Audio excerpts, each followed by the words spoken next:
Hi friends, I'm super excited to share with you the Recollections Spiral Budget Planner. Oh gosh, I'm so excited about this planner, guys. I love doing a paper budget. You know me, I love doing paper planners of all kinds, but we've done a paper budget for a couple years now. The first year I used just a simple budget one from like Dollar General or something. Last year I used just a generic planner. I think I bought at Aldi's of all places, and this year I found one in the Recollections planner, which is very, very similar to Erin Condren, and I am excited. So I thought I would just give you a look just straight through the planner and show you what's inside, and then I'll try to update you with how I'm using it periodically and show you if I'm liking it or not. So I've got a little cheat sheet on the back of what I didn't make it, it came with it, but I'll tell you what's in it. It has 174 pages, 403 stickers, 1 pocket folder, and 1 zip pocket. So anyway, pretty excited about it. Let's just jump in and look at the planner. Okay, sorry for the glare. When we change pages, it will go away. But the price point was $29.99. I had it was on sale for 60% off because it's right at the new year. But if it's not on sale, there's always a 40% off coupon that you can get at Michael's.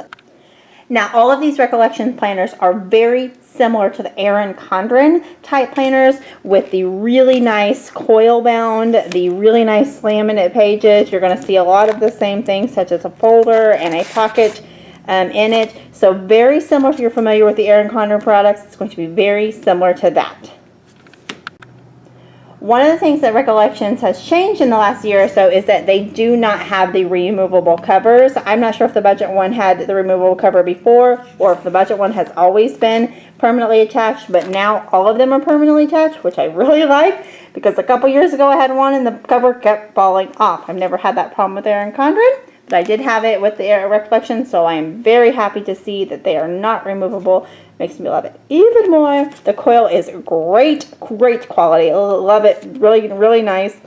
This is the only cover that I've seen in the budget planner. Now, that being said, there wasn't a lot of selection left, so you might be able to find other covers. I just wasn't, but this one works actually just great for me. It does have some foiling, which I like. The cover is laminated, very nice and stiff, good laminate on that. As you open it up, this is showing up a little bit darker on screen than it is, so you could use a wet erase marker. I wouldn't use a dry erase marker, but you could use a wet erase marker right here for a dashboard type thing. It does have a zippered pouch that you could keep different things. You could keep receipts or stamps or, pretty much anything in there. The very first page, it just says budget 12-month planner. Got a little place for your name or whatever you want to write, and a little flag type thing. One thing I will say is this planner is undated. So that is good and bad. I prefer a dated planner, but that being said, you could jump in at any time. So if you wanted to jump in the middle of the year and use it from like June to June, you could do that. So that makes it really nice. So the next page you're going to come to says 12-month planner, year at a glance, and it's got these little boxes, and I'll bring it a little bit closer for you to see. And it's got like a little title here, and then it's got they're really light, so it's hard to see on camera. Hopefully it's picking up okay. But it's got those little check mark boxes, little circles. So that is really nice. And there are 12 of those, so you could have like 1 month at a, per box, or however you wanted to do that. Here is a yearly finance tracker. It says year of in this little flag. It is white on pink, so it's a little bit hard to read. Month, total income, total expenses, and remaining balance. It's got some little things. And then at the bottom it has your totals. I really like that.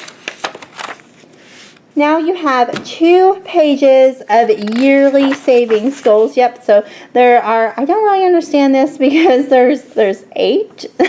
So I guess there's not one for each month. So I guess you would just be doing this periodically. I'm still not 100% sure how to use this page. There's a lot of things going on. I think it's going to be exciting to see how I use it. How do you guys use it? If you have any ideas, let me know. It does say savings goal, amount to save, start date, end date. So, and then it's got these little circles. And at first I thought you could put dates. I don't know. It's really interesting. Came up short, try again, you did it. So I'm not really sure exactly, especially since there's only 8 of them. I really don't know how to use this. Anyway, if you have any ideas, leave me a comment, especially if you have a picture. Show me how to use how are you going to use this page? I think it's really interesting. I've never seen anything quite like this. I like the concept. I'm just not sure how to use it.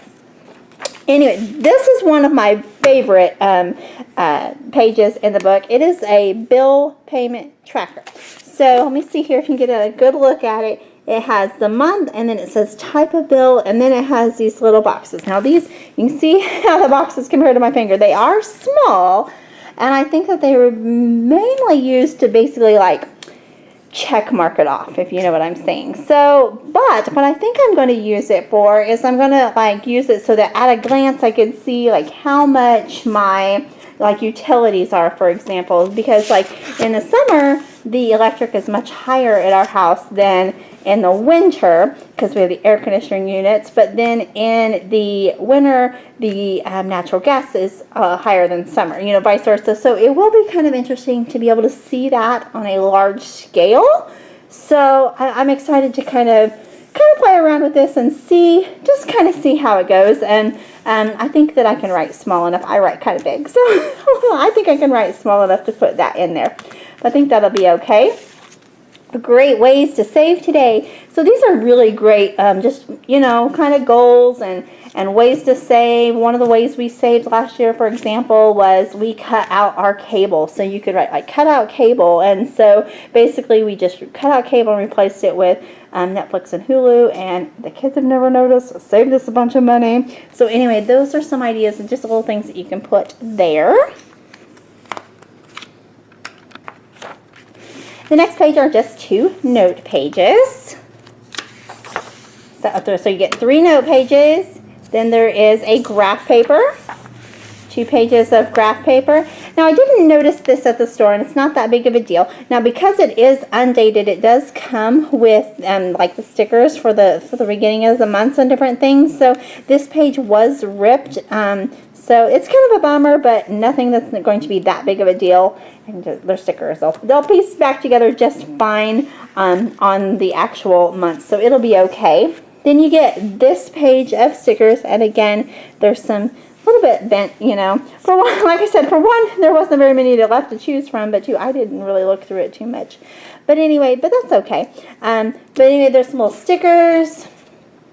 There's some bill due stickers, some no spend days, paydays, saved, and some blank ones to write different things on. I like that.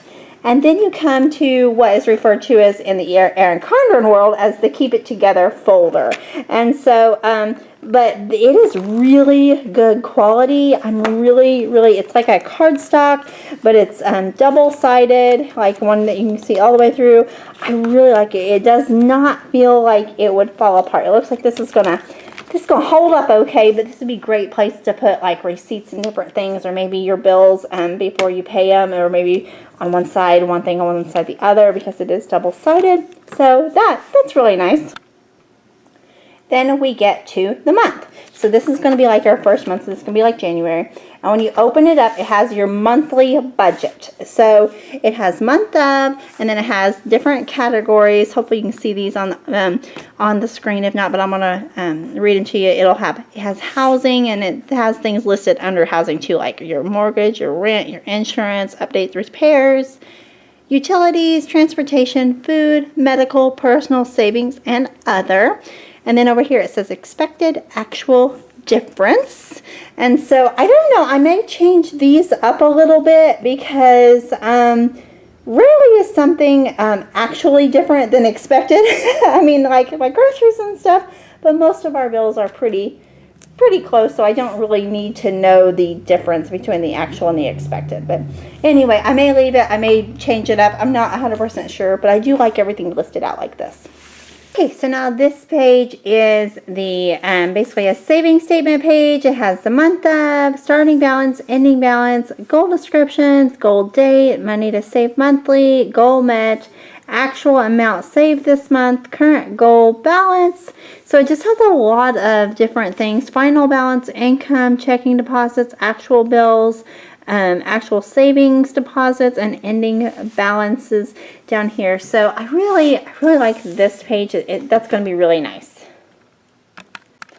And the next page is your month on 2 pages, which I really like. The only thing I would like better is if it was already actually dated. I prefer my calendars dated, but this means you can start it whenever. And so it does, like I said before, have the stickers and things like that. But I do like the month on 2 pages. I like having a calendar like this so I can write when my bills are due, what days we get paid on, and different things like that. The next page is your week on 1 page, so 2 weeks to 2 pages. So you have Monday through Sunday, and then you have, it's just a kind of a box. It does have a little, no, there are no lines. I thought it had a little bit lines. There are no lines, but and then it does have this little box over here that has different like checklists and things like that. So if there was something you needed to do, so basically you will have a month of that. At the end of that, you have an expense tracker. I probably won't use this much for personal things because we pay all of our bills online, then we use cash and different things. So, but I do think this will be actually really good for my business. So I'm really excited about that. I just have a small vinyl business, so I don't have a lot of expenses. Now this page is front and back, so I could use one for business and one for personal. I may do it that way. I'm not really sure. But I really like this. I think that this is going to be really nice. It has date, item, and amount, and then a total at the bottom. And then you are basically back to the next month, which is the same color scheme, same everything, exactly the same thing each and every month. So I won't show you all of that. So then we will skip to the very back of the planner and see what is back there. So this is ending the very last month. So this is the next section. Oh, no, that's not the last month. Sorry. All right, this is the last month. Then you have some graph paper. There's like 2 sheets of that, one back, front, and back. And then you have some lined pages with some dot grid on the side, which is really interesting. And you have several of those sheets in the back. And then again, you could use a wet erase marker for a dashboard or some type of thing in at the back on that. And that is the back cover. Nice. I am really excited about this planner. I think it's going to be great for what I need to use it for. I hope to do a video soon to update you on how I'm using it. What are you guys using? Do you like doing your budgets on a paper planner? Do you use something like Every Dollar? It's an app for those of you following the Dave Ramsey thing. But he really talks about having a written budget, and I just like having it written down on paper. The app is great, but just old school, but that part of that is because I love paper planners, and so I use a paper planner for my normal stuff, so why not a budget one? Anyway, thanks for watching, thanks for following along. Be sure to check out my other videos, and yeah, let me know what you're using, and leave me a link or in the description box if you have a different one or something that you like, and so I can check it out. Anyway, thanks guys.